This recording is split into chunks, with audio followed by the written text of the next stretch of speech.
Hello दोस्तों, astro stock prediction में आपका स्वागत है। टेक्निकल चार्ट्स डाटा पॉइंट्स के ऊपर आधारित इस कार्यक्रम में आने वाले दिन का मैं प्रेडिक्शन बोलता हूं, जिसमें निफ्टी बैंक निफ्टी के लेवल्स होते हैं।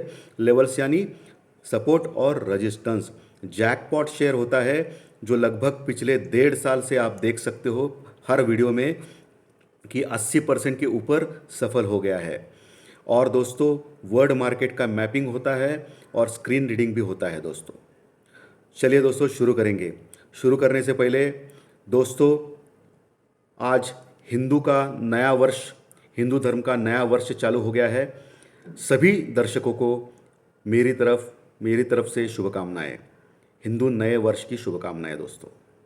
आपका ये साल बहुत ही अच्छा जाए, आप ट्रेडिंग में बहुत अच्छा कमाएं और सभी आपकी जो इच्छाएं हैं वो भगवान आपकी कंप्लीट करें।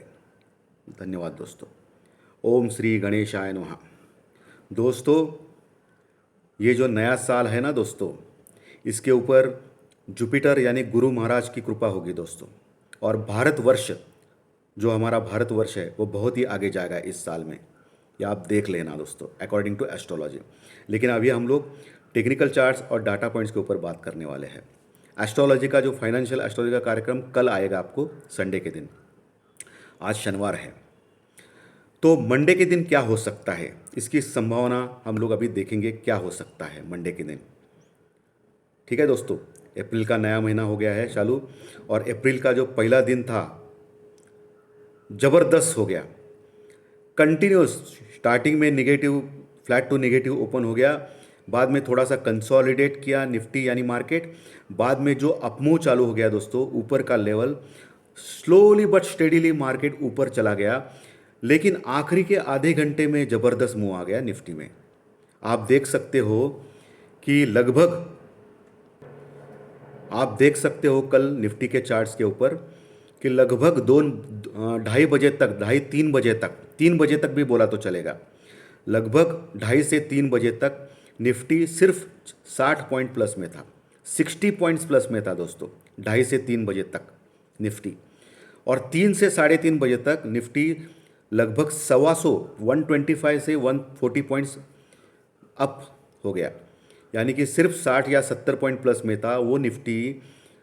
3:30 बजे जब क्लोजिंग हो गया तभी लगभग 200 पॉइंट प्लस में था।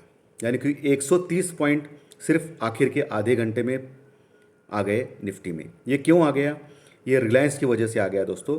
आप अगर रिलायंस का चार्ट देखेंगे तो 3 से 3:30 बजे दोपहर में आखिरी के आधे घंटे में रिलायंस ने ज़बरदस्त छलांग मारी। इसके कारण, रिलायंस का वेटेज ज़्यादा है ना, इसके कारण निफ्टी ज़बरदस्त बढ़ गया। लेकिन शानदार माना जाएगा कल का परफॉर्मेंस निफ्टी का।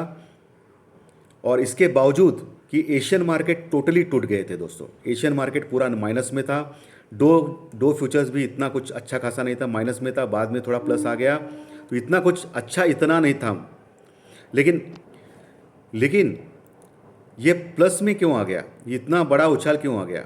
इसके पीछे ये वजह है दोस्तों कि क्रूड ऑयल, इंडिया के लिए क्या इंपॉर्टेंट है, क्रूड ऑयल। क्रूड ऑयल के जो रेट्स है वो $105 तक गिर गए कल के दिन। इसके लिए बुम बुम हो गया इंडियन मार्केट में। और दूसरी वजह, रशिया ने डिक्लेयर किया कि $35 का डिस्काउंट देगा क्रूड ऑयल के ऊपर इंडिया को, और इंडिया लेने के लिए भी तैयार हो गया। इसका मतलब हमको सिर्फ वो $70 या $80 के आसपास क्रूड ऑयल गिरेगा। इसका मतलब जो इन्फ्लेशन, जो महंगाई जो बढ़ रही है वर्ल्ड मार्केट में, जिसके कारण पैनिक सा माहौल है वर्ल्ड मार्केट में, इंटरेस्ट रेट बढ़ाने का माहौल है। लेकिन हमारी इंडिया में क्या है कि हमारा जो सबसे बड़ा इंपोर्ट हम लोग करते हैं क्रूड ऑयल का, उसके अगर दरें $70 से $80 तक रही, क्योंकि हम लोग इंपोर्ट कर रहे हैं रशिया से $35 के डिस्काउंट से, और प्लस अभी क्रूड ऑयल जो रेट चल रहा है वो $105 चल रहा है, वो भी नीचे आ गया, तो double impact, double profit India के इकोनॉमी हो गया। इसके लिए एफआई जो है, फॉरेन इन्वेस्टर, इनका भरोसा इंडिया के ऊपर बढ़ गया। तो आप देख सकते हो लगातार पिछले 3-4 दिनों से या हफ्तों से, बीच में 1-2 बार उन्होंने सेल किया, वो भी मामूली क्वांटिटी सेल किया, लगातार खरीद रहे हैं। पिछले 3 दिन से तो 6-7 हज़ार करोड़ का माल एफआई ने खरीदा है। और कल भी एफआई ने लगभग 1900 करोड़ का माल खरीदा है, बाय किया है। और जब एफआई खरीदता नहीं दोस्तों, तो आप देख सकते हो बीच में अगर कंटिन्यूस 1-2 महीने मार्केट ऊपर जा रहा था, याद है ना आपको, याद रहेगा आपको, पिछले साल बीच में कंटिन्यूस 1-1.5 महीना मार्केट ऊपर जा रहा था, नीचे आने का नाम ही नहीं ले रहा था, सिर्फ दिन में वो सिर्फ करेक्शन करता था, और तभी लोग पुट लेके लेके हैरान होके सब लॉस में गए, याद है। उस समय कंटिन्यूस एफआई बाइंग कर रहा था। तो अभी लग रहा है कि एफआई का भरोसा इंडिया के ऊपर आ गया है, एफआई कंटिन्यूस बाइंग कर रहा है। कल डीआई ने सेल किया, लेकिन वो भी बराबर है, क्योंकि जब बुरा वक्त था इंडियन मार्केट के लिए तभी डीआई ने सपोर्ट किया था हमारे डोमेस्टिक इन्वेस्टर्स ने। अभी वो प्रॉफिट बुकिंग करेंगे ही करेंगे, और एफआई ने सब प्रॉफिट बुकिंग करके लिया था, अभी वो खरीद रहा है। तो एफआई का जो मोमेंट है वो इंडिया के लिए बहुत ही बढ़िया है। क्रूड ऑयल प्राइसेस कम हो गए, ये भी बढ़िया है इंडिया के लिए। और सबसे तीसरी चीज़, सबसे इम्पोर्टेंट इंडियन मार्केट के लिए क्या अच्छी हो गई मालूम है? इंडियन मार्केट के लिए सबसे अच्छी चीज़ तीसरी हो गई, जो इंडिया विक्स कुछ ही दिनों पहले, 20-25 दिनों पहले जो 28-30 के पास था, अभी 18 के पास आ गया दोस्तों, 18 के पास आ गया। मैं हमेशा बोलता हूँ कि 20 के नीचे इंडिया विक्स अगर आ गया तो ये सब बुल्स के फेवर में होता है। तो ज़बरदस्त नीचे आ गया, आखिरी के आधे घंटे में वो भी टूट गया इंडिया विक्स, और लगभग 10 से 11% माइनस में आ गया इंडिया विक्स। और ये बुल्स के लिए यानी कि तेज़ी के संकेत दे रहे हैं मार्केट। 20 के नीचे इंडिया विक्स आ गया, इसका मतलब घबराहट का इंडेक्स कम हो गया है, इसका मतलब मार्केट में घबराहट नहीं है, तेज़ी के संकेत है। तो ये सभी जो चीज़ है वो तेज़ी की ओर इशारा करती है मार्केट में। सिर्फ एक ही अनसर्टेनिटी है अभी वर्ल्ड मार्केट के लिए, वो रशिया और यूक्रेन का मसला है, और वो चल रहा है। कोई बातचीत हो रही है, विफल हो रही है, बीच में बातचीत ओके बोल रहा है, लेकिन युद्ध का तो युद्ध चल रहा है। अगर समझो दोस्तों रशिया और यूक्रेन का युद्ध खत्म हो गया तो क्या हो सकता है इंडियन मार्केट में, ये ध्यान में रखिए। रशिया और यूक्रेन का युद्ध खत्म हो गया, क्रूड ऑयल प्राइसेस $90 के पास आ गए, तो इंडियन मार्केट में भूचाल आएगा ऊपर के लेवल पे, और एक ही दिन में हम लोग 500-600 पॉइंट भी प्लस में आ सकते हैं, क्योंकि ऑलरेडी हम लोग तेज़ी में हैं। तो ऑल टाइम हाई तोड़ने का भी आराम से हो सकता है, ऑल टाइम हाई भी तोड़ सके। लेकिन दोस्तों यही होता है टाइम थोड़ा सा कॉशियस रहने का, क्योंकि जब सभी और से अच्छाई दिखाई दे रही है और मार्केट कंटिन्यूस बढ़ रहा है, उसी समय ये ऑपरेटर्स होते हैं ना दोस्तों, बड़े लोग, ऑपरेटर्स में एफआई भी हो सकता है, डीआई भी हो सकता है, बड़े इंडिविजुअल रिटेलर्स भी हो सकते हैं। ये लोग इंट्राडे नीचे खींच सकते हैं, इंट्राडे बोल रहा हूँ मैं। दिन के दौरान पूरा क्लोजिंग 1-2 दिन कंटिन्यूस माइनस में नहीं कर सकते, उनकी ताकत नहीं है, लेकिन इंट्राडे ये करिश्मा कर सकते हैं और आपको घबरा सकते हैं। तो अभी से क्या चालू होगा कि इंट्राडे करिश्मा चालू हो जाएगा। इंट्राडे कंटिन्यूस 4-5-6 दिन अगर तेज़ी में गया तो एक दिन नीचे मारेगा और उसी दिन फिर रिकवर करेगा या थोड़ा सा माइनस में रखेगा। तो जब बीच में पिछले साल जो ऐसा चल रहा था वो आपको पैटर्न आपको याद रहना चाहिए। और अभी क्या चल रहा है, सिर्फ एक बुरी खबर है बुल्स के लिए, तेज़ी के लिए। क्या बुरी खबर है कि पुट कॉल रेशो जो है ना दोस्तों, वो 1.30 के पास आ गया है, 1.3 1.30 के पास आ गया है, 1.29 है। तो ये ओवरबॉट के संकेत दे रहा है अभी मार्केट में। जब ये 1.40-50 के पास जाता है तब ये कंप्लीट ओवरबॉट होता है और प्रॉफिट बुकिंग आ सकती है। इसका मतलब क्या होता है, अभी जो मार्केट 17,670 के पास क्लोज हो गया निफ्टी, अभी उसमें 130 पॉइंट की जगह है, 17,800 के पास जा सकता है, 17,800 के पास मैक्स टू मैक्स, 17,800 और 850 के पास जा सकता है। उस समय पुट कॉल रेशो 1.40-50 के पास आ सकता है आने वाले दिनों में। जब आपको सोमवार या मंगलवार के दिन 17,800 850 के पास अगर निफ्टी आएगा, तभी आपको पुट कॉल रेशो के ऊपर ध्यान रखना है। अगर पुट कॉल रेशो 1.40-50 के पास आता है, ओवरबॉट स्थिति में आता है, तभी एक इंट्राडे एटलीस्ट प्रॉफिट बुकिंग आ सकती है 150 पॉइंट की निफ्टी में। ये ध्यान में रखिए दोस्तों, इतने साल का एक्सपीरियंस है मुझे, इसके लिए मैं बता रहा हूँ आपको। सिर्फ आपको 17,800 850 के आने के बाद पुट कॉल रेशियो के ऊपर ध्यान रखना है। पुट कॉल रेशियो अगर 1.40-50 के पास आता है तो आपको प्रॉफिट बुकिंग हो सकती है। इसके लिए आप पुट लीजिए निफ्टी में, उस समय लीजिए निफ्टी में पुट आप दोस्तों, लेकिन ऑफकोर्स स्टॉप लॉस के साथ, क्योंकि अगर उसी टाइम पे रशिया और यूक्रेन का युद्ध खत्म होने की घोषणा होती है गलती से, तो मार्केट 700-800 पॉइंट भी बढ़ सकता है। उस समय ये पुट कॉल रेशियो जो है वो 1.80 तक जा सकता है। देखा गया है कि बुल रन में, एक्सट्रीम बुल रन में, जब बीच में कंटिन्यूस हम लोग 1 महीना ऊपर आ रहे थे ना दोस्तों, उस समय मैंने पुट कॉल रेशियो का रिकॉर्ड करके रखा था। उस समय बीच में पुट कॉल रेशियो 1.70 1.80 के पास भी गया था, कंप्लीट ओवरबॉट था, लेकिन मार्केट रुकने का नाम नहीं ले रहा था।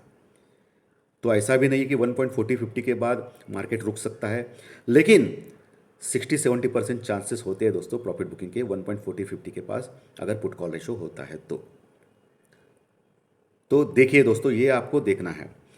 17,670 के ऊपर निफ्टी क्लोज हो गया। 17,750 का एक रेजिस्टेंस है, उसके बाद 17,850 का रेजिस्टेंस है, उसके बाद 18,000 का रेजिस्टेंस है। नीचे दोस्तों 17,600 के ऊपर अभी पुट राइटिंग बहुत ही हो गई है, तो 17,600 के ऊपर सपोर्ट रहेगा। बाद में 17,500 का सपोर्ट है, बाद में 17,450 का सपोर्ट है, उसके बाद 17,300 का सपोर्ट है, उसके बाद 17,200-250 का बहुत ही स्ट्रॉन्ग सपोर्ट है दोस्तों। पुट राइटिंग तूफान है, और 17,000 का सपोर्ट तो बहुत ही स्ट्रॉन्ग है ये निफ्टी का। बैंक निफ्टी 37,150 के ऊपर क्लोज हो गया, 800 पॉइंट लगभग प्लस में क्लोज हो गया, और निफ्टी लगभग 200 पॉइंट प्लस में क्लोज हो गया। 37,150 बैंक निफ्टी ने शानदार परफॉर्मेंस किया। बैंक निफ्टी लगभग 37,150 के पास क्लोज हो गया, ज़बरदस्त परफॉर्मेंस है। जो मैंने लेवल सपोर्ट रेजिस्टेंस आपको दिए थे ना दोस्तों प्री मार्केट रिपोर्ट में, परफेक्टली वो फॉलो हो गए। जिन्होंने फॉलो किया रहेगा उनको पता रहेगा कि ये परफेक्टली कितना परफेक्शन था उसमें। तो बैंक निफ्टी को अभी 37,350 का एक छोटा रेजिस्टेंस रहेगा, बैंक निफ्टी को 37,350। उसके बाद 37,550 का एक रेजिस्टेंस रह सकता है बैंक निफ्टी में, बाद में 37,850, और उसके बाद 38,000। नीचे 37,000 का एक छोटा सपोर्ट है, उसके नीचे 36,700, 36,500, 36,350, 36,000, उसके नीचे 35,800 और 35,500, ये सपोर्ट हो सकते हैं बैंक निफ्टी में। दोस्तों पिछले कई दिनों से मेरे जैकपॉट शेयर ज़बरदस्त हिट हो रहे हैं, 100% हिट हो रहे हैं। परसों ही मैंने आपको कल के दिन के लिए GNFC, गुजरात नर्मदा फर्टिलाइज़र का एक स्टॉक दिया था, जो बढ़ सकता है ऐसा बोला था मैंने 5% आने वाले 1 महीने में, और आपने देखा दोस्तों कल एक ही दिन में 3-4% बढ़ गया हो। GNFC करीब करीब 870 के पास गया था। GNFC 872 का हाई लगाया था उसने, GNFC ने लगभग 30 रुपया, यानी कि 4%, 3 से 4% एक ही दिन में बढ़ गया था GNFC। बाद में क्लोजिंग के टाइम पे भी 2% प्लस में ही क्लोज हो गया। तो एक ही दिन में शानदार परफॉर्मेंस मेरे जैकपॉट शेयर ने दिया, और ज़बरदस्त लोगों ने कमाया रहेगा। और 2 दिन पहले मैंने ITC बाय करने के लिए बोला था आपको 249 के पास। कल का हाई दोस्तों ITC का 255 है, और बाद में पॉजिटिव ज़बरदस्त 2 रुपये प्लस में ही क्लोज हो गया, लेकिन 255 तक गया था। इसका मतलब एक ही दिन में वो भी 2 से 3% का इंक्रीज दे दिया। तो 100% जैकपॉट शेयर मेरे हिट हो रहे हैं, और पिछले कई दिनों से वो ये चल रहा है, और पिछले 1.5 साल का रिकॉर्ड देखा तो 80 से 90% हिट होते हैं। तो इसी के लिए मैं बोलता हूँ दोस्तों कि एस्ट्रोलॉजिकल कार्यक्रम, टेक्निकल चार्ट, डाटा पॉइंट्स का कार्यक्रम, प्री मार्केट रिपोर्ट, जो भी मैं 3 या 4 वीडियोस डालता हूँ हर दिन, वो देखा करें। और मैं हमेशा बोलता हूँ चैनल पे कि एस्ट्रोलॉजिकल कार्यक्रम अगर गलत हो गया, और गलत होने का मुझे हक है दोस्तों, क्योंकि मैं भी एक आम इंसान हूँ, भगवान नहीं हूँ।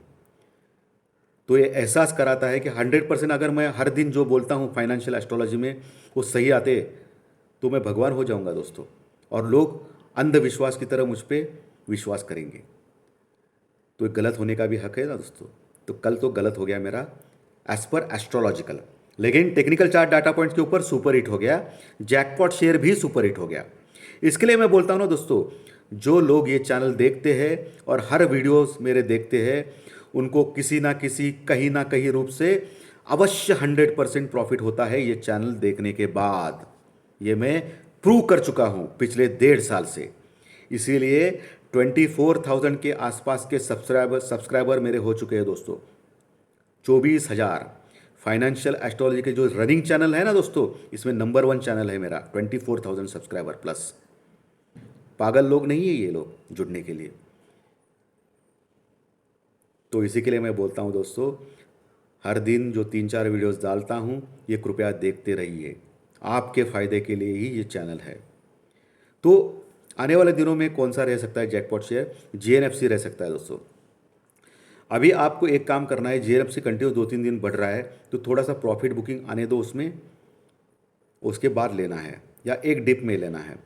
1,000 रुपीज़ का टारगेट है जीएनएफसी में।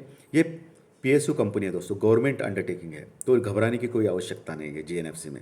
गुजरात नर्मदा फर्टिलाइज़र। ओके दोस्तों, सो आज के कंटेंट आपको अच्छे लगे रहेंगे, अवश्य अच्छे लगे रहेंगे। लाइक का बटन दबा के मुझे प्रोत्साहित कीजिए और इसी कंटेंट आपके दोस्तों में शेयर कीजिए। और जो नए दर्शक पहली बार ये चैनल देख रहे हैं उनको मैं रिक्वेस्ट कर रहा हूँ कि सब्सक्राइब का बटन दबाइए। थैंक यू वेरी मच दोस्तों। कल ज़रूर मिलेंगे संडे के दिन एस्ट्रोलॉजिकल कार्यक्रम में। Thank you.